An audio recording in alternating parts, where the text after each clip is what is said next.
विदेश अलिकति रहर पनि थियो, रहरभन्दा बढी बाध्यता थियो। नत्र आफूभन्दा प्यारो परिवार छोड्न कसलाई पो मन थियो। पराई देश, पराई भाषा, यहाँ आफ्नो पनि पराई।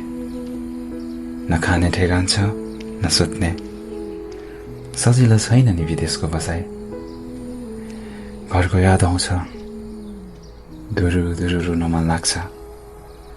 तर म हार्न मिल्दैन नि आमा। थाहा छ, मैमाथि सबको आश छ।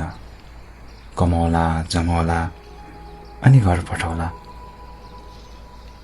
तर यहाँ त आफ्नै पेट पाल्न धौधौ भएको छ।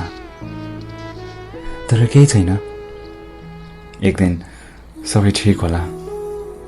सबैको दिन आउँछ भन्छन्, हाम्रो पनि त आउला। कमाई धमाई गरी एक दिन घर फर्क्यौला।